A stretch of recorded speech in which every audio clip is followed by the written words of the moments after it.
Hello, and welcome to Vlogmas Day 21, and I got a haircut. Today I thought I would try something. I'm going to be reading a little bit of the most recent piece that I've written. For those who don't know, I'm an English and Writing major, and I'm currently going to school to pursue a Bachelor's of Arts in English and Writing. The idea behind this piece, we had to do it in the experimental form, which means that we had to take a story and write about it in either a segmented form or a non-linear form, and use that to progress the story. So I thought I would share a little bit with you guys and see what you think. It's called What's a Picture Really Worth? Section 1.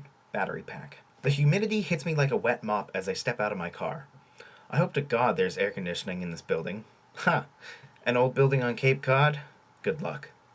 Much to my surprise, when I make it inside, it's not sweltering. I take a deep breath in and look around. On my left, there's the register, and the man behind it looks as old as the building.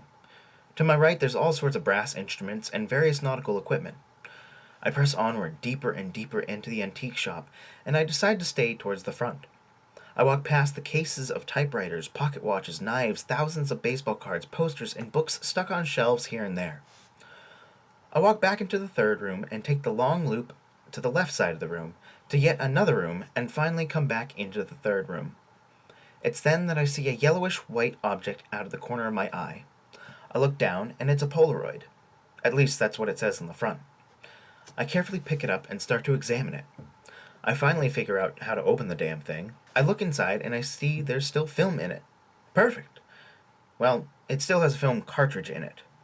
I slowly slip that out and slide it back into place. I nearly drop the camera when it starts making noise at me. I make my way back to the counter, camera in hand. I don't care if this thing works or not, it's still wicked cool. I set it on the counter, and the old man behind it remarks, "Aren't you a little young to know how these things work? That'll be $10. I fish my wallet out of my pocket and retrieve a $10 bill. He punches it into the register and spits out a receipt. I take it and walk back out to my car, the proud owner of a new camera that's roughly 40 years old. Selfie.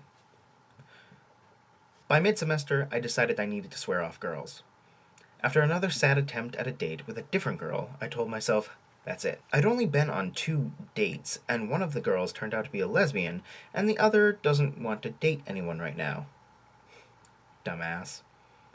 At this point, though, I was getting pretty good with my camera, and I started to experiment with different things. I tried a flash bar, I tried different films, from black and white to red and black.